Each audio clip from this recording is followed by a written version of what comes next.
दोस्तों, आज आपका फिर से चैनल पे स्वागत है। आज हम लोग ट्रिग्नोमेट्री डिस्कस करेंगे। जैसे कि आपको पता ही है कि ये रिवीजन क्लास चल रहा है, तो इसमें हम ये मान के चल रहे हैं कि आपको काफ़ी कुछ कंसेप्ट पता है, पर हम लोग उसको एक कंसाइज वे में डिस्कस करते हुए चलेंगे। ठीक, तो सबसे पहले देख लेते हैं कि जो आपके एग्जाम में क्वेश्चन आएंगे वो कहाँ से आ सकते हैं और आपने ट्रिग्नोमेट्री में क्या क्या है इस चैप्टर में। तो ट्रिग्नोमेट्री का फर्स्ट पार्ट है ट्रिग्नोमेट्रिक रेशियोज। रेशियोज आपको पता ही है कि 6 होते हैं: sine, cos, tan, cot, cosec and sec. ठीक है। उसके बाद क्या है कि और इसमें से एक इम्पॉर्टेंट चीज़ होती है कि अगर इनमें से एक भी आपको पता है तो बाकी जो 5 है वो आप कैलकुलेट कर सकते हो। दूसरा क्या है, ट्रिग्नोमेट्रिक रेशियो स्पेसिफिक एंगल। अब स्पेसिफिक एंगल क्या होते हैं? 0 degree, 30 degree, 45 degree, 60 degree and 90 degree. अब ये एंगल्स क्यों, अभी आगे आपको चल के बताते हैं कि ये एंगल्स निकाले कैसे गए हैं। ठीक है, थोड़ा सा हम लोग देखेंगे। कॉम्प्लीमेंट्री एंगल्स क्या है? कॉम्प्लीमेंट्री एंगल्स आपको पता है कि a प्लस बी इक्वल्स 90 है, तो a इक्वल्स 90 माइनस बी, मतलब दो एंगल्स का सम अगर 90 डिग्री होता है तो वो कॉम्प्लीमेंट्री एंगल्स होते हैं। ये आपने पढ़ा हुआ है 9th में। अब ये ट्रिग्नोमेट्री में कैसे यूज कर रहे हैं वो अभी आप देखना। ठीक है। फिर फोर्थ वाला होता है ट्रिग्नोमेट्रिक आइडेंटिटी। ये जो पोर्शन है ट्रिग्नोमेट्रिक आइडेंटिटी, ये सबसे टफ लग रहा है लोगों को सॉल्व करने में, क्योंकि कुछ प्रूफ करने को दिया होता है, left hand side, right hand side, इधर से उधर जाना होता है कैलकुलेट करके, तो लोगों को उसमें दिक्कत हो रही है। तो वो हम लोग आगे आके देखते हैं कि क्या होगा वो। ठीक है। अब देखो ट्रिग्नोमेट्रिक रेशियो, तो सबसे पहले अभी तो काफ़ी टाइम हो गया, अब 1 मंथ बचा आपके एग्जाम को, तो अभी आपको मेरे ख्याल से sine theta, cos theta, tan theta का ये वैल्यूज पता होंगी। साइन थीटा क्या होता है? साइन थीटा होता है अपोजिट अपॉन हाइपोटेन्यूज। कॉस होता है एडजेसेंट अपॉन ये। तो ठीक है, जिनको नहीं याद लग रहा वो किसी भी तरह याद करने की कोशिश करो। ठीक। और एक चीज और, जो अपोजिट होता है इसको परपेंडिकुलर और एडजेसेंट को बेस भी बोलते हैं। ठीक है, तो आप लिख लो sine theta equals P upon H. ठीक है। फिर कुछ भी बना लो, साइन पंजाबी है, पी अपॉन एच। कॉस बना लो, कॉस हो जाएगा बेस अपॉन एच, तो बना लो कॉस बिहारी है। कुछ भी, मतलब जो आपको दिमाग में रह जाए वो आप बना के रखो और उससे आप याद रखो कि क्या होता है। एग्जाम में एकदम से आप कुछ करो तो याद आए, मतलब कोई वैल्यू पूछी जा रही है। और एक चीज याद रखना कि अगर ये थीटा है तो ये अपोजिट है, ये अपोजिट अपॉन एच। और अगर ये थीटा है, मतलब आपको कॉस ए पूछा जा रहा है, तब आपका अपोजिट ये हो जाएगा। ठीक है। तो ये जो अपोजिट और एडजेसेंट है वो इस थीटा की वैल्यू के हिसाब से, मतलब थीटा कौन सा एंगल लिया गया, ए है कि सी है। ठीक है। तो हम लोगों ने साइन, कॉस, टेन लिखा हुआ है, और बाकी 3 जो हुए वो कौन से हुए? साइन का इन्वर्स हुआ कॉसेक, कॉस का इन्वर्स हुआ सेक, टेन का इन्वर्स हुआ कॉस, कॉट।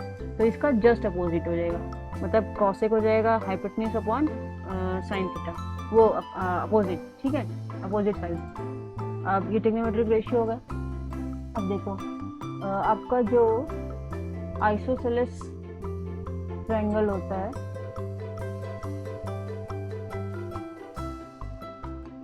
ये तो आइसोसेलेस नहीं है, हाँ आइसोसेलेस है। तो इसमें क्या है, आपकी ये 2 साइड बराबर है, ए और ये भी ए लिया हम लोगों ने, ए और ए लिया। अच्छा, ट्रिग्नोमेट्री में एक चीज और ध्यान रखना, ट्रिग्नोमेट्री में बेसिक जो यूज करोगे आप लोग, वो उसमें पाइथागोरस थ्योरम बहुत यूज करनी होती है। ठीक, तो हम लोग ये देख रहे हैं कि साइन 45 की वैल्यू कैसे निकलती है, कॉस 45 की वैल्यू कैसे निकलती है, और टेन 45, मतलब जो भी है। तो ये आइसोसेलेस है, तो आइसोसेलेस में क्या हुआ, ये 90 डिग्री है और ये दोनों साइड बराबर है, इसका मतलब A and C will be of 45 degree. तो ये 45 डिग्री है, ये 45 degree, that means A B and B C are equal. तो हमने बी सी और ए बी को ए एज्यूम कर लिया। अब ये साइड कैसे निकलेगी, अब पाइथागोरस थ्योरम लगा दो, ए स्क्वायर प्लस ए स्क्वायर 2a स्क्वायर होगा, 2a स्क्वायर का अंडर रूट लोगे तो a अंडर रूट 2, मतलब ये जो थर्ड साइड आई है ना, जो स्लोप है, ये अंडर रूट 2 हो गया। अब आपको पता है, अब जैसे आपने साइन सी लिया तो साइन सी आपका क्या हो जाएगा, a अपॉन दिस, मतलब ए बी अपॉन ए सी। ठीक है। अगेन कॉस 45 भी क्या होगा, कॉस 45 में, क्योंकि अब दोनों ये बराबर हैं, तो a अपॉन दिस। ठीक है। और टेन सी क्या होगा, टेन सी हो जाएगा दिस अपॉन दिस। अब आपको समझ में आया ना कि 45 में जब आप cos 45 sin 45 ले रहे हो तो वो बराबर क्यों आते हैं? इसीलिए बराबर आते हैं कि वहाँ पे बेस और परपेंडिकुलर दोनों बराबर हैं, दोनों ए हैं। तो दिस अपॉन दिस करेंगे तो भी सेम वैल्यू आएगी, दिस अपॉन दिस करेंगे सेम वैल्यू आएगी। इसलिए 10c जो होता है जब ये दोनों बराबर हैं तो 1 आएगा। ठीक है। तो ये आपका हो गया कि हम लोग 10 कॉट मतलब 45 डिग्री, पर्टिकुलर जो 45 डिग्री होता है वो कैसे निकालते हैं। अब 30 और 60 डिग्री देख लेते हैं वो कैसे निकालते हैं। तो 30 और 60 डिग्री निकालने के लिए हम लोग क्या करते हैं, पहले हम एक इक्विलेटरल ट्रायंगल ले रहे हैं और हमने इसकी साइड मान ली है कि उसकी लेंथ है 2a। हम a भी ले सकते हैं, हमने जस्ट हमको कैलकुलेशन में थोड़ा इजी पड़े इसलिए हमने मान लिया कि जो इक्विलेटरल ट्रायंगल है वो 2a साइड का है। ठीक, फिर एक लाइन ड्रॉ की, ठीक है, परपेंडिकुलर ड्रॉ किया, तो ये इसको बाइसेक्ट कर रहा है, तो ये लेंथ हो गई a, दिस इज 2a। और बस अपने इतना काम का है तो हम लोगों ने ये निकाल लिया, 2a और a चाहिए हमको। अब हम लोग इसको कैसे यूज़ करने वाले हैं ये देखो, क्योंकि ये 90 डिग्री हो गया और ये 60 डिग्री होते हैं तीनों, तो एक एंगल हो जाएगा 60, एक हो जाएगा 30, एक है 90। ठीक है, अब देखो कैलकुलेशन देखो, अब हम लोगों ने कैलकुलेट किया, हम लोग इसमें जा रहे हैं कैलकुलेट करने साइन 60। साइन 60 मतलब साइन सी, तो साइन 60 क्या हो जाएगा, अभी ये सारा जो साइड है हमने 2a साइड जो है अपनी 2a और a थी, तो थर्ड वाली साइड किस तरह निकलेगी, अगेन पाइथागोरस थ्योरम से थर्ड वाली साइड अगर 2a और a था तो 4a square minus a square किया, 3a स्क्वायर का अंडर रूट लिया तो ac की वैल्यू आ गई। ठीक है, अब आप लोगों को जिनको कुछ को वैल्यू नहीं याद होती, sine 45 cos 45, sine 30 cos 30, cos 60 sine 60, तो वो अगर आपको ये कॉन्सेप्ट याद है ना तो आप फटाफट निकाल भी सकते हो। जैसे अभी आपको हमेशा याद होना चाहिए कि अब तो याद होगा कि साइन 45 कॉस 45 और टेन 45 की वैल्यूज क्या होंगी, साइन और कॉस 45 की वैल्यू 1/√2 होती है। ठीक है, और जब वो दोनों सेम है तो टेन 45 हमेशा 1 होगा। ठीक, ये हमने निकाला है आइसोसेलेस से, तो आपको हमेशा ये याद रहना चाहिए, बस थोड़ा दिमाग में रखो। अब जैसे देखो साइन 60 की वैल्यूज यहाँ से आ जाएगी, साइन 60 की वैल्यू क्या आएगी अब यहाँ पे दिस अपॉन दिस, a√3/2a। ठीक है, और कॉस होगा a/2a and 10 will be this upon this. ठीक है, तो इससे अपनी साइन की वैल्यू आ गई, साइन 60 की। अब साइन 30 कहाँ गया, क्योंकि ये 90 है ये 60 है तो दिस मस्ट बी 30 डिग्री, तो हम लोग साइन 30 की वैल्यू निकालते हैं, तो साइन 30 होगा दिस अपॉन दिस, a/2a। ठीक है, अब साइन 30 कॉस 30 टेन 30 की वैल्यू निकालिए। अब एक चीज़ देखो आप, जो आपका साइन 60 है वही आपका कॉस 30 है। क्यों है बताओ, क्योंकि आप यहाँ पे देखो साइन 60 होगा दिस अपॉन दिस और कॉस 30 क्या होगा दिस अपॉन दिस, इसलिए ये दोनों बराबर हैं। और यही आपका फंडा है कॉम्प्लीमेंट्री एंगल का। अभी आप देखोगे कि यही कॉम्प्लीमेंट्री एंगल का फंडा है कि साइन 60 जो है कॉस 30 के बराबर कैसे होगा। थोड़ा ये भी एक चीज़ दिमाग में रखो, और इससे मतलब कॉस और साइन का जब आप टेबल बना के देखो तो उसमें देखो कौन कौन सी वैल्यूज बराबर आ रही, तो उसमें जो साइन की 60 डिग्री की वैल्यू होती है वो कॉस की 30 डिग्री की है, और जो कॉस की 30 डिग्री की है वो साइन की 60 डिग्री की है, मतलब वाइस वर्सा होगा। ठीक है, अब आगे बढ़ते हैं। तो ये हमने कैलकुलेशन देख लिया, जो टेबल फॉर्म होता है ना वो आपका कैसे होता है। ठीक, ये जो टेबल है, अब आपने अगर एक भी वैल्यू याद रखी, जिनको नहीं याद हो रहा उनके लिए, साइन का क्या होता है, साइन देखो इंक्रीजिंग होता है, जैसे जैसे थीटा बढ़ रहा है आपकी वैल्यू बढ़ रही है, 0 से 1 तक जा रही है। ये बहुत इंपॉर्टेंट चीज़ है कि साइन की वैल्यू 0 और 1 के बीच ही होगी, 0 होगी या 1 होगी या इनके बीच कुछ होगी, इससे ज़्यादा कभी भी नहीं वैल्यू हो सकती। अगर साइन थीटा इक्वल्स 4/3 दिया है तो वो रॉन्ग होगा, वो गलत कैलकुलेशन है, मतलब ट्रू फॉल्स में स्टेप क्वेश्चन है, इसलिए मैंने बोला आपका। तो ये साइन की वैल्यू थीटा के साथ बढ़ रही है और स्टार्टिंग में 0 है, फिर हाफ है, फिर 1/√2 है, ये कैलकुलेट किया हम लोगों ने, फिर √3/2 है और फिर 1 है, यानी ये इंक्रीजिंग ऑर्डर में। और इसका जस्ट रिवर्स कर दोगे आप तो आपकी कॉस की वैल्यू मिल जाती है। देखो तो कॉस में क्या है, कॉस बढ़ रहा है, मतलब कॉस 1 से 0 जा रहा है, तो जैसे जैसे थीटा की वैल्यू बढ़ रही है कॉस थीटा की वैल्यू डिक्रीज होती है। ठीक है, बहुत इंपॉर्टेंट पॉइंट है, याद रखना है ना। अब देखो क्या है, साइन थीटा की वैल्यू अगर आपने याद कर ली तो साइन का रिवर्स ऑर्डर में लिखते हो कॉस थीटा की वैल्यू हो जाती है, फिर उन दोनों का अपॉन कर दो तो 10 की वैल्यू मिल जाएगी, 0/1 0/1 0 होगा, दिस अपॉन दिस, क्योंकि नीचे का जो है डिनोमिनेटर बराबर है तो 1/√3, फिर इसमें भी कैंसिल हो जाएगा, 1 आ गया, इसमें डिनोमिनेटर बराबर है तो √3। ठीक है, और 1/0 नॉट डिफाइंड है, 10th के हिसाब से नॉट डिफाइंड है, आगे 12th में इसको हम लोग इन्फिनिटी बोलते हैं, आगे जाके ये इन्फिनिटी होता है। ठीक है, अब टेन थीटा देखो, टेन थीटा की वैल्यू भी जैसे जैसे थीटा बढ़ रहा है वो वैल्यू बढ़ रही है, पहले 1/√3 फिर 1 थी, फिर √3 हुआ, फिर ये आगे जा रही है। ठीक है, तो थीटा के साथ कौन कौन सी दो वैल्यू बढ़ती हैं, साइन एंड टेन, और कॉस की वैल्यू डिक्रीज होती है। इंपॉर्टेंट पॉइंट है, याद रखना। तो अगर और दूसरा बात क्या था कि साइन थीटा की रेंज क्या है 0 से 1, कॉस थीटा की रेंज है 1 से 0, मतलब 0 से 1 ये भी रहेगा। 10 जो है वो बाहर जा सकता है। तो इसमें क्या है कि जो अपना अगर कॉस थीटा भी आपका 4/3 दिया तो वो भी रॉन्ग है, क्योंकि कॉस थीटा कभी भी 4/3 नहीं होगा, ठीक है, क्योंकि वो ग्रेटर देन 1 वैल्यू हो रहा है। तो ये 1 मार्क्स के क्वेश्चन में के लिए इम्पोर्टेंट है, ठीक है। वो जो आपका केस स्टडी टाइप आएगा उसका उसमें पूछ सकते हैं, ठीक। अब आगे बढ़ते हैं। अब देखो कॉम्प्लीमेंट्री एंगल क्या है। कॉम्प्लीमेंट्री एंगल साइन थीटा दिया है अगर, तो कॉस 90 माइनस थीटा उसको लिख सकते हैं। जैसे साइन 35 दिया है तो इसको हम लोग लिख सकते हैं कॉस, मतलब पहले तो साइन का कॉस करेंगे और उसके बाद उसका 90 माइनस थीटा किया 35 का, इसलिए यहाँ पे आ गया 55। जैसे 10 दिया है तो 10 का हो जाएगा कॉट, और 32 का हो जाएगा 90 माइनस 32 यानी 58।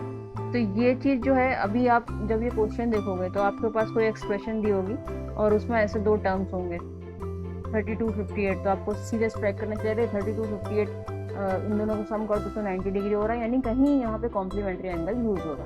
55 है तो इनका भी सम 90 हो रहा है, यानी कहीं पे ये यूज हो रहा है। तो अब इसमें होता क्या, साइन और कॉस आपस में कॉम्प्लीमेंट्री है, टेन और कॉट है, और सेक और कॉसेक है, ठीक है।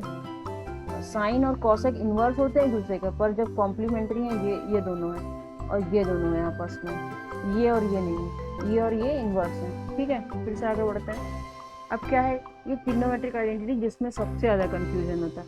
तो इसका प्रूफ भी हम लोग कैसे करते हैं, ये पाइथागोरस थ्योरम के थ्रू प्रूफ किया गया है। तो sine square theta plus cos square theta will always be equal to 1। इन दोनों का सम हमेशा 1 होगा, ये हमेशा याद कर लो। कभी कभी क्या होगा, जब आप क्वेश्चन सॉल्व कर रहे होगे तो आपको ये वैल्यू को 1 रखना होगा, या कभी कभी क्वेश्चन सॉल्व करने के लिए कहीं पे 1 आया होगा तो आपको ये रखना होगा, पूरा ये उठा के 1 की जगह ये रखना होगा, ठीक है। तो हमेशा याद रखना sine square theta plus cos square theta will be equal to 1। अब इसका दूसरे फॉर्म में कैसे लिख सकते हैं इस वाली आइडेंटिटी को, देखो sign square theta plus cos square theta 1 है, तो हम लोग इसको ऐसे भी लिख सकते हैं। इस पर साइन स्क्वायर क्या होगा, sine square theta will be equal to 1 minus cos square theta. अब 1 माइनस कॉस स्क्वायर थीटा को हम लोग ऐसे लिख सकते हैं 1 minus cos theta 1 plus cos theta. वो याद है ना, A square minus B square, algebra में पढ़ा था हम लोगों ने, A square minus B square को A plus B and A minus B लिख सकते हैं। तो उससे हमारा ये आया था कि ये जो आइडेंटिटी है ये साइन और कॉस वाली, अगर कभी आप देख रहे हो किसी क्वेश्चन में 1 minus cos theta 1 plus cos theta इस टाइप का कुछ आ रहा है, डिनोमिनेटर में आ रहा है, उसी डिनोमिनेटर में आएगा, तो आपको सीधे स्ट्राइक करना चाहिए कि अरे ये तो हमें ये यूज़ करना है। तो मैंने इसीलिए रेड से लिखा हुआ है, और लोगों को आइडेंटिटी सॉल्व करने में बहुत दिक्कत होती है, इसलिए ये आपको दिमाग में रखना है बिल्कुल। तो 1 minus cos theta 1 plus cos theta कहीं भी दिया, यानी आपको ये आइडेंटिटी यूज होने वाली है, ठीक है। और अब ये तो साइन इसकी टर्म्स में था कि sign square theta equals 1 minus cos square, कभी कभी साइन स्क्वायर थीटा को ये भी लिखना पड़ सकता है, ठीक है। अब ये तो साइन था, अब कॉस के टर्म्स में लिखा होता है तो क्या होता है, कॉस स्क्वायर थीटा ये हो सकता है, या इसको हम लोग लिख सकते हैं 1 minus sine theta 1 plus sine theta, ठीक है। तो ये हमारी फर्स्ट वाली आइडेंटिटी हो गई वाली, ठीक है। अब जो नेक्स्ट वाली आइडेंटिटी थी ये होती है tan square theta plus 1 equals sec square theta. अब जो इसी आइडेंटिटी में अगर हम साइन स्क्वायर थीटा से वो इसको कॉस स्क्वायर थीटा से डिवाइड कर देंगे, sine upon cos, cos upon cos, 1 upon cos, 1 upon cos, तो ये कन्वर्ट हो गया था। जब इस पूरे इक्वेशन को हम लोग कॉस स्क्वायर थीटा से डिवाइड करते हैं तो हमें ये आइडेंटिटी मिल जाती है। अब देखो ट्रिग्नोमेट्री में क्या होता है, अगर एक भी वैल्यू आपको याद हो तो दूसरी वैल्यू आप अपने आप बना लेते हो, तो इसी तरह यहाँ भी है। साइन का अगर फॉर्मूला आपको याद है तो 10 और ये अपने आप आ जाता है, ठीक है। अब इसमें क्या है, इसको भी याद कर लो आप, tan square theta plus 1 will be equal to sec square theta. अब यहाँ पे दो टर्म्स थे, इक्वल्स 1 था, यहाँ पे क्या है कि एक टर्म इधर आ रहा है। इसी तरह इसका जो इन्वर्स होता है, 10 का इन्वर्स होगा कॉट, सेक का इन्वर्स नहीं बोलेंगे, कॉम्प्लीमेंट्री जो होता है, तो 10 का कॉट आ गया यहाँ पे और सेक का कॉसेक आ गया, ठीक। और ये कैसे मिला, इसी में अब साइन से डिवाइड कर दिया, तो आपके पास ये और ये भी आइडेंटिटी हो गई। तो इसको भी हम लोग उस फॉर्म में कैसे लिख सकते हैं, जैसे हम लोग ने साइन को ये ब्रेक करके लिखा कि ये हो तो हम लोग इसको यूज़ करेंगे, ये हो तो इसका यूज़ करेंगे। तो इसमें क्या हो सकता है, अगर tan square theta plus 1 equal sec square theta को हम लोग ये भी लिख सकते हैं, कहीं पर sec square theta minus tan square theta दिया हो, ठीक है। तो उसकी जगह आप सीधे 1 रखोगे। ये बहुत इंपॉर्टेंट चीज़ है, आपको याद रखना है कि sec square theta minus tan square theta equals 1, ये आपको याद रखना है। खाली यही नहीं याद रखना है, इसके सारे वेरिएशन याद रखना है, ठीक। तो इसका sec square theta minus tan square theta हो गया, फिर अगेन ये a square minus B square हो गया, तो a minus b a plus b. कहीं पे अगर ये दिया है डिनोमिनेटर में या कहीं भी, तो आपको पता है ये मल्टीप्लाई करके आप यहाँ पे आ जाओगे तो 1 आ जाएगा, ठीक है। मतलब ये दोनों टर्म दिए हैं, ये कैंसिल होके 1 आ रहा है। ये बहुत इंपॉर्टेंट है आइडेंटिटी वाले क्वेश्चन प्रूव करने के लिए। इसी तरह जब 10 का है तो कॉट का भी हो गई, तो cosec minus theta minus cot theta, cosec plus cosec theta plus cot theta, ठीक है। ये बहुत इंपॉर्टेंट चीज़ है, आइडेंटिटी जिनको सॉल्व करने में प्रॉब्लम होती है वो ये याद रखो, ठीक। तो हम लोग इसमें क्या देख रहे हैं, अभी हम लोग क्वेश्चन डिस्कस करेंगे। तो आपको ये 2-3 चीज़ें बहुत इंपॉर्टेंट याद रखनी है कि पाइथागोरस थ्योरम अच्छे से आपको सॉल्व करना आना चाहिए, और दूसरा क्या है कि आइडेंटिटी वाले में थोड़ा सा आपको उस पर कंट्रोल रखना पड़ेगा अपने दिमाग पे। मतलब अगर आप नहीं कर पा रहे हो तो फ्रस्ट्रेटेड नहीं होना है, जहाँ तक कर पाए वहीं करके छोड़ देना अगर ज़्यादा टाइम जा रहा हो। और अगर right hand side left hand side वाले क्वेश्चन है, तो अगर एक साइड से आप किसी इक्वेशन में पहुँच रहे हो तो दूसरे साइड से भी उसी इक्वेशन में पहुँच जा रहे हो, तो वो आपका एग्जामिनर आपको नंबर देगा उसके। ज़रूरी नहीं है कि राइट हैंड से लेफ्ट हैंड से चल के राइट हैंड ही पूरा वो करो, आप दोनों साइड को लो और बीच में से कुछ वैल्यू ले आओगे तो उससे भी काम चल जाएगा, ठीक है। अब क्वेश्चन पे आते हैं। देखो तो क्वेश्चन क्या होगा, 1 ratio given and other are asked, मतलब साइन थीटा की वैल्यू दे दी गई है और कॉस थीटा और बाकी सब पूछा जा रहा है। 1 ratio is given and other you have to find, मतलब कोई एक्सप्रेशन दिया होगा कि साइन थीटा इक्वल्स दिस, फिर उसका कोई एक्सप्रेशन दिया होगा sine theta plus cos theta इस तरह का, उसकी वैल्यू निकालनी होगी, या कोई एक्सप्रेशन दिया होगा उसको वेरीफाई करना होगा, ठीक है। एक रेशियो दिया होगा, अदर रेशियो पूछ लेंगे, एक रेशियो दिया होगा तो कोई एक्सप्रेशन की वैल्यू निकलवाई जाएगी, एक्सप्रेशन की वैल्यू ऑलरेडी दी होगी, आपको वो वेरीफाई करना होगा। थर्ड क्वेश्चन होंगे question related to range of ratio, जो अभी मैंने बताया कि साइन थीटा होता है 0 से 1, कॉस थीटा होता है 0 से 1 और टेन जाता है 0 से इन्फिनिटी। तो और ये कि थीटा के साथ साइन थीटा बढ़ता है, थीटा के साथ टेन थीटा बढ़ता है और थीटा के साथ कॉस थीटा डिक्रीज होता है। ये आपके 1 मार्क्स वाले क्वेश्चन में आएगा, ठीक है। अब ये है रेशियो ऑफ कॉम्प्लीमेंट्री एंगल, ठीक है। कॉम्प्लीमेंट्री एंगल से उस पर बेस आएगा, ठीक है। और ये आपके क्वेश्चन वो भी बनेंगे जो कॉम्प्लीमेंट्री एंगल्स पे कुछ क्वेश्चन बना देंगे एक्सप्रेशन, और वो आपको सॉल्व करना होगा। या जो स्पेसिफिक वैल्यूज़ हैं ये वाला, कि आपको कोई एक्सप्रेशन दे दिया जाएगा साइन 30 प्लस कॉस 30 स्क्वायर, मतलब इस तरह कुछ करके आपको वो सॉल्व करना होगा, आपको सारी वैल्यूज पता है, ये तो सबसे ईजी होगा। चलो क्वेश्चन देखना चालू करते हैं। हाँ, अब एक चीज़ और देखो, जैसे इसमें देखो क्या है, ये चीज़ आपको आनी चाहिए कि अगर आपको एक वैल्यू दी है साइन ए इक्वल्स 3/5, तो आपको ये ज्योमेट्रिकली, ये मतलब ट्राइंगल में लिखना आना चाहिए। तो साइन ए इक्वल्स 3/5 का मतलब क्या हुआ कि 3/5, ये दिस इज मतलब ये आपका क्या हो गया, परपेंडिकुलर अपॉन हाइपोटेन्यूज, तो 3/5 ये हो गया आपका, तो 3/5 लिख दिया। अब थर्ड वाली साइड आप कैसे निकालोगे, अगेन पाइथागोरस थ्योरम, ठीक है। Pythagoras theorem will come in picture. तो पाइथागोरस थ्योरम निकालने क्या होगा, 5 का स्क्वायर माइनस 3 का स्क्वायर, ठीक है। क्योंकि पाइथागोरस थ्योरम में क्या होता है कि ये दोनों साइड को स्क्वायर करो तो थर्ड साइड का स्क्वायर मिलता है। तो अगर थर्ड साइड ये वाली पूछी जा रही है, अदर देन मतलब हाइपोटेन्यूज जो होता है, आपको पता ही पाइथागोरस थ्योरम, ठीक है। तो यहाँ पे लगाया तो हमने सॉल्व किया, 5 और 3 था तो ये वाली साइड 4 आ गई, कैसे, ये पूरा सॉल्व किया। तो हमने साइन ए को इस तरह लिख लिया, तो साइन ए हो गया 3, 5, 4। अब अगर तीनों साइड्स आपको पता है तो आप बाकी रेशियो तो निकाल ही लोगे, इजीली निकाल लोगे। जैसे अब 10 दिया है 5/12, तो ये हो गया 5, ये हो गया 12। अब यहाँ पाइथागोरस थ्योरम लगा दो, यहाँ पे सम होके लगेगा, तो थर्ड वाली साइड आ गई। ये बहुत इंपॉर्टेंट स्लाइड है, ये आपको आना ही चाहिए, मतलब एकदम मतलब रटा होना चाहिए कि ये थर्ड वाली साइड कैसे निकालते हैं। तो जब ये निकाल लोगे तो इसके बाद जब आपने पूरा ये डायग्राम बना दिया तो आप फिर कोई भी रेशियो निकाल सकते हो इसमें, ठीक। अब नेक्स्ट आओ, क्वेश्चन देखो, क्वेश्चंस क्या है, consider right angle ABC, right angle at B। वो दे देंगे कि ABC में कौन सा पॉइंट आपका राइट एंगल है, तो आपने B लिख दिया कि AC इज 17 यूनिट, ठीक है, और BC दिया है 8 यूनिट, और बाकी रेशियो पूछ रहे हैं। तो आपने क्या किया, डायग्राम बनाया। तो एक है 17, तो 17 स्क्वायर माइनस 8 स्क्वायर करोगे तो थर्ड वाली साइड आ जाएगी। जब थर्ड वाली साइड आ जाएगी आपकी, ठीक है, तो उससे आप सारे लगा लोगे, सारे क्या लगा लोगे, सारे रेशियोज निकाल लोगे, ठीक है। अब इसी तरह ये देखो, इसी में ये इसमें क्या दिया हुआ है आपका, इसमें आपको दिया हाइपोटेन्यूज और बेस दिया हुआ है, ठीक है। हाइपोटेन्यूज और बेस दिया यानी कॉस वाला लगा के आप कर लोगे ये फर्स्ट वाला। फिर दिया if tan a equals 1 determine the value of cos square theta plus sin square theta. अब आपको पता है cos square theta plus sin square theta हमेशा 1 आता है आइडेंटिटी के हिसाब से। तो अगर tan a 1 है, ठीक है, tan a 1 है, मतलब यहाँ भी थीटा ही होना चाहिए, ये भी थीटा है, तो tan थीटा अगर 1 है तो थीटा कितना होता है 45, ठीक है। तो आपका sin थीटा कितना होता है 1/√2 और cos थीटा तो है 1/√2, तो 1/√2 का स्क्वायर 1/√2 का स्क्वायर यानी 1/2 इक्वल्स 1 हो गया, आंसर आ गया।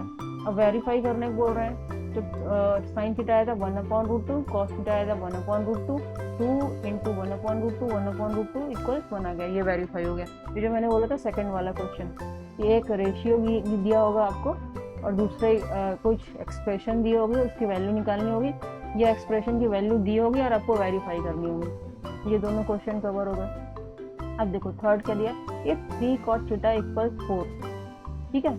तो इसमें आपको डायरेक्टली ये नहीं दिया है cos थीटा इक्वल्स 4/3 नहीं दिया, इन्होंने 3 इधर से मल्टीप्लाई कर दिया। तो अब जो भी एक्सप्रेशन होगा इधर देख के, मतलब cot के टर्म्स में आ गया 4/3।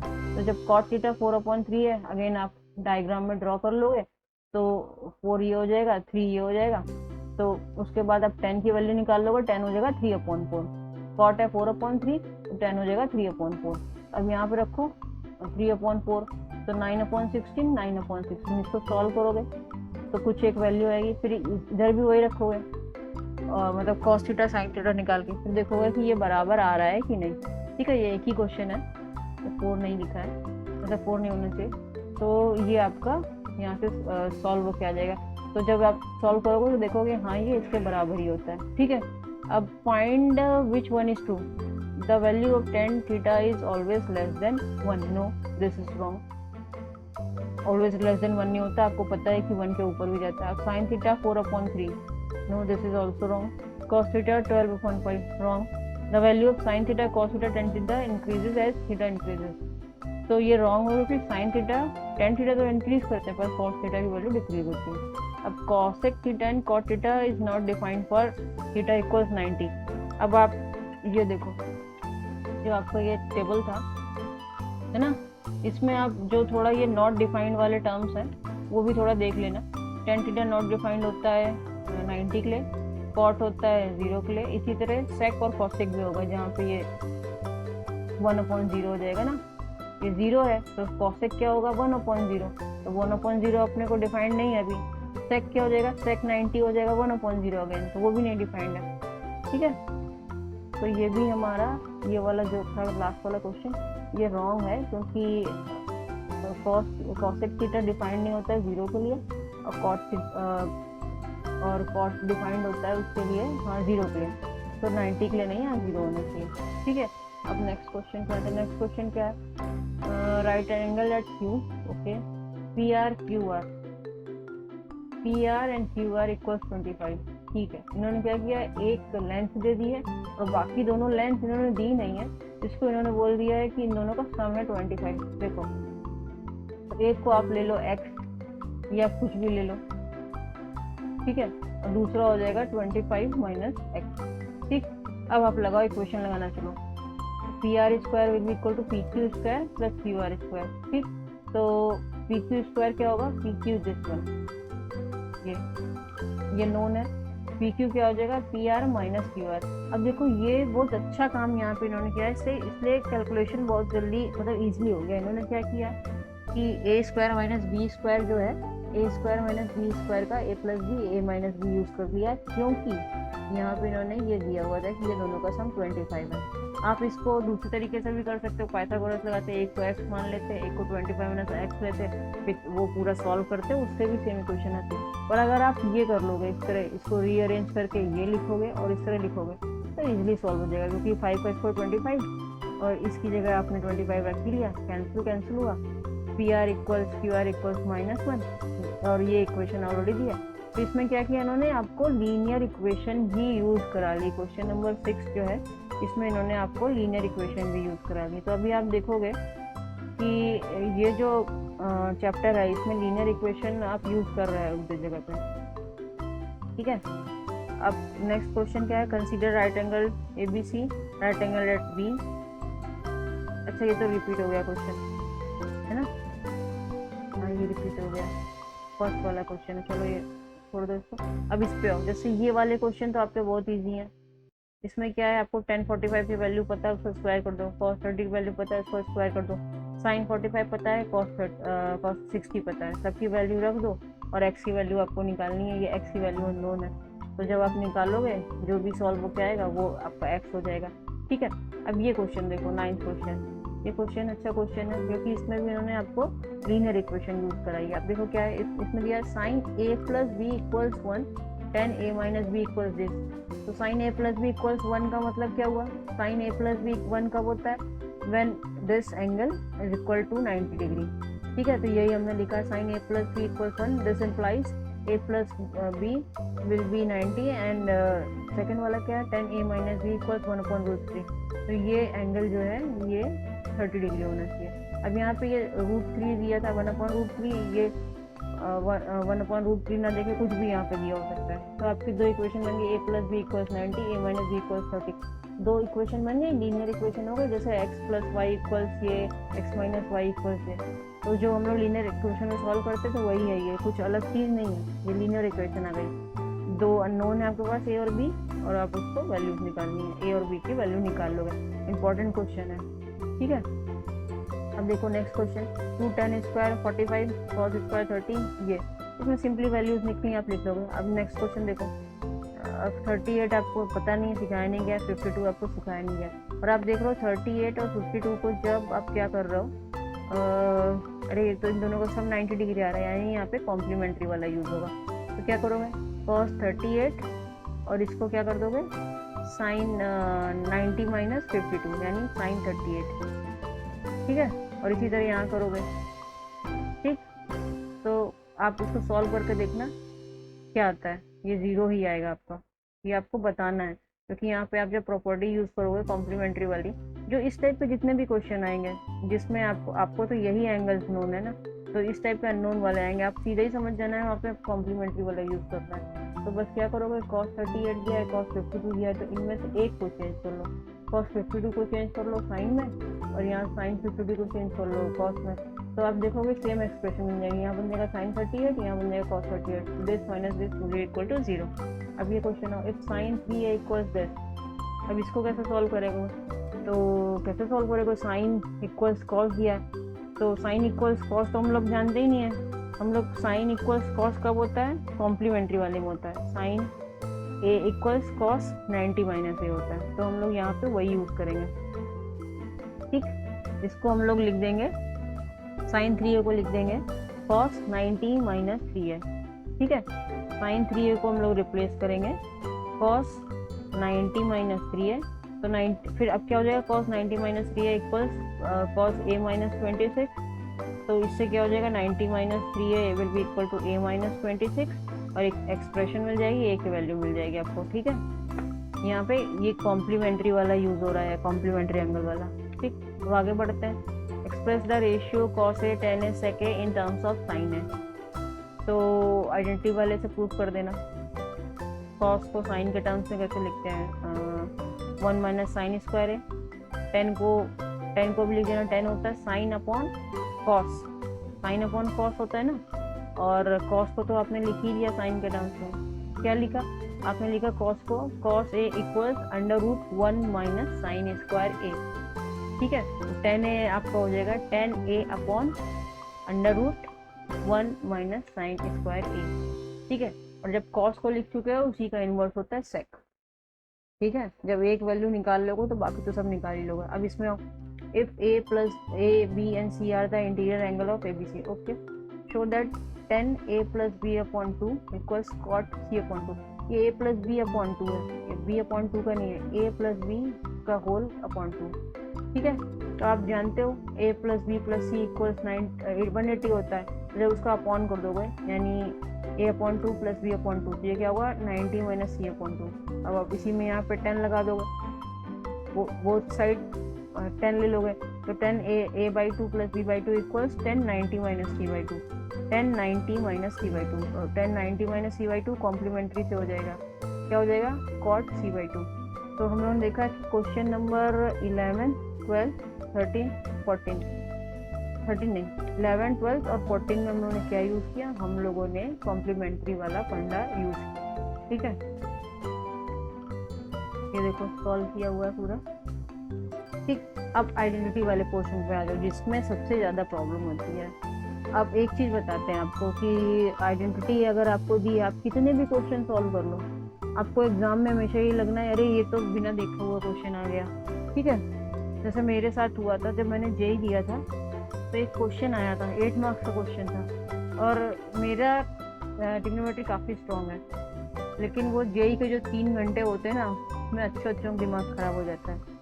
तो मतलब मैंने काफ़ी सॉल्व किया, उसके बाद लास्ट में मेरा वो आंसर ही नहीं आ रहा था जो मुझे निकालना था। अब खैर ये तो 10th की ट्रिग्नोमेट्री है, वो 12th लेवल की होती है, तो उसमें थोड़ा ज़्यादा ही होता है। फिर फाइनली क्या हुआ कि मैंने उसको छोड़ा और बाकी सब क्वेश्चन पूरा किया, और लास्ट में आके मैंने उसको सॉल्व कर लिया, मतलब थोड़ा सा स्पेस छोड़ दिया और उसको बाद में सॉल्व कर लिया। तो ऐसा जिसमें कुछ होता नहीं है, आपको दिया ही होता है, आपको आंसर पता हो और आपको वो निकालना हो, तो इससे ज़्यादा ईजी क्या चीज़ हो सकती है। ट्रिग्नोमेट्री आइडेंटिटी में इससे ज़्यादा ईजी कुछ नहीं हो सकता है कि आपको ये पता हो कि आपको दिस इक्वल्स दिस प्रूव करना है। तो चलो इसमें देखते हैं क्या। अब cot a minus cos a, cot a plus cos a equal this. अब एक साइड cos है और cot है, दूसरी साइड cosec है, तो कैसे करोगे। ठीक है, तो जब कुछ ना समझ में आए कि क्या करना है, तो आप क्या करोगे, इनको साइन और cos में कन्वर्ट करके लिख लो, सबसे ईजी होता है। ठीक है, तो यहाँ पे cos तो ऑलरेडी लिखा है, cot को आपने कन्वर्ट करके लिख लिया, cos अपॉन साइन और cos अपॉन साइन लिख लिया। ठीक, तो और उसके बाद क्या किया, एलसीएम लोगे आप। एलसीएम लेने में भी आपको काफ़ी स्ट्रॉन्ग होना चाहिए। तो इस टाइप के एलसीएम में क्या होगा, आपने एलसीएम लिया तो ये इधर जाके cos a साइन हो जाएगा, इधर जाके साइन a cos a हो जाएगा। अब देखो ये स्टेप क्या है, इन्होंने cos a बाहर कॉमन ले लिया है। ठीक है, cos a कॉमन ले लिया तो 1 अपॉन साइन है, 1 अपॉन साइन है। ठीक है, बाद में भी ले सकते हो कॉमन और पहले भी ले सकते हो, तो कॉमन ले लिया, उसके बाद एक cos कट जाएगा। अब ये सब भी आपको ध्यान रखना है, ये क्या है, ये अलजेब्रा आ गई यहाँ पे। अभी आपकी ट्रिग्नोमेट्री नहीं चल रही है, ये आपकी अलजेब्रा चल रही है ना, आइडेंटिटीज में अलजेब्रा चल रही है। तो आपने इसमें देखा जो जो कॉमन है वो निकाल के क्रॉस कर दिया, काम खत्म। फिर सेकंड स्टेप में आओ, एलसीएम लिया आपने, एलसीएम लिया, एलसीएम भी लेने की जरूरत नहीं है, ये कट किया, 1 अपॉन साइन a cosec हो गया, 1 अपॉन साइन a cosec हो गया, सिंपल, कुछ नहीं। आपने cot साइन में लिखा, इसमें क्या था, इसमें कुछ नहीं था, आपने तो साइन cos के फॉर्म में लिखा और बस एक चीज कॉमन ले ली और हो गया आपका काम। ठीक है, नेक्स्ट क्वेश्चन पे आते हैं। इसमें क्या है, अरे आपको 58, 32 ये सब वैल्यूज तो आपको पता ही नहीं है, तो सीधे आपको ट्राई करना चाहिए कि ये क्या है, ये हमारा जो है ये कॉम्प्लीमेंट्री एंगल वाला होगा। ठीक है, कॉम्प्लीमेंट्री एंगल वाला यूज़ करने की कोशिश करते हैं। अब 1013 है, 1037 है, 1053 है, 1077 है। तो 1077 को हम लोग कैसे लिख सकते हैं, cot 90 minus 77, that means this, और इसको लिख सकते हैं 90 माइनस 53, तो 90 माइनस 53 हो जाएगा cot 37, ये हो जाएगा cot 13। ठीक है, अब क्या हुआ, ये लाइन आई आपकी 1013 cot 13, तो ये 10 और cot का जब मल्टीप्लाई करोगे, क्योंकि इन्वर्स होता है तो कैंसिल होके 1 हो जाएगा, ये कैंसिल होके 1 हो जाएगा। ठीक है, तो ये आपका पूरा पोर्शन कैंसिल हो गया। अब इस वाले पोर्शन पे आते हैं, ये क्या है, cosec स्क्वायर 58 और cot 58 1032। अब इसमें क्या करेंगे हम लोग, इसमें यहाँ पे cot 58 है, 1032 है, तो 10 या cot में से किसी में एक लगा दो, तो हमने 10 में लगा दिया, तो ये हो गया cot स्क्वायर 58। ठीक है, cot स्क्वायर, अभी आपका आइडेंटिटी बन गई cosec square minus cot square. ठीक है, ये वाली आइडेंटिटी बन गई। तो मैंने बोला था आपको हर उसमें लिखना आना चाहिए, ये वाली, ये cot square theta plus 1 equals cosec square theta, तो ये आपको लिखना अगर इस टर्म्स में आएगा तो आप सीधे उसको पता है कि आपका 1 हो गया वो। ठीक है, 1 हो गया, कुछ भी नहीं था इसमें, ये कॉम्प्लीमेंट्री थोड़ा सा यूज़ हुआ, थोड़ा सा आइडेंटिटी यूज़ हुई। ठीक, अब आप धीरे धीरे समझ रहे होगा कि आइडेंटिटी लगाना मतलब आप अलजेब्रा लेके चल रहे हो, और जहाँ पे एक्स वाई लेते थे वहाँ पे ये टेन साइन और ये सब ले रहे हो, ठीक है। अब नेक्स्ट क्वेश्चन पे आते हैं। अब देखो मैंने क्या बोला था, ये कुछ कुछ समझ में आ रहा है। ये a plus B A minus B, तो टेन को बाहर कॉमन ले लो, इन दोनों का एलसीएम लो, एलसीएम लोगे तो सेक स्क्वायर ए माइनस वन आ जाएगा, ठीक है। फिर सॉल्व करोगे इसको तो ये आ जाएगा, ये आप खुद करके देखना। पर अब ये हिंट दे रहे हैं कि इन दोनों को मल्टीप्लाई करने से आपको वो आइडेंटिटी सेकंड वाली लग रही है, तो इसलिए ये भी सॉल्व हो जाएगा, इजीली सॉल्व होगा, 2-3 स्टेप में हो जाएगा। अब इसमें आओ, देखो साइन ए माइनस कॉस है, साइन ए प्लस कॉस है, ठीक है। फर्स्ट वाली आइडेंटिटी यूज होगी यहाँ पे कहीं पे, ठीक। तो थोड़ा देखो मल्टीप्लाई करो, इस ये स्क्वायर हो गया, ये स्क्वायर हो गया, मतलब एलसीएम लेना है आपको, और अलजेब्रा यूज होनी है, और पाइथागोरस थ्योरम इसमें नहीं खैर यूज होगी, आइडेंटिटी में नहीं यूज होनी है, लेकिन ट्रिग्नोमेट्री में यूज होनी है, ठीक है। तो आपने ये लिया, कैंसिल आउट हो गया, कुछ ऊपर कैंसिल हो गया, ये कॉमन हो गया, 2 बचा। अब नीचे वाले एक्सप्रेशन को, ये था 1 माइनस 2 कॉस स्क्वायर है, तो बस आपने ये आइडेंटिटी यूज की, आपने क्या किया, साइन को हटा दिया, यहाँ पे साइन नहीं चाहिए था तो साइन को एलिमिनेट कर दिया कॉस के टर्म्स में, ठीक है।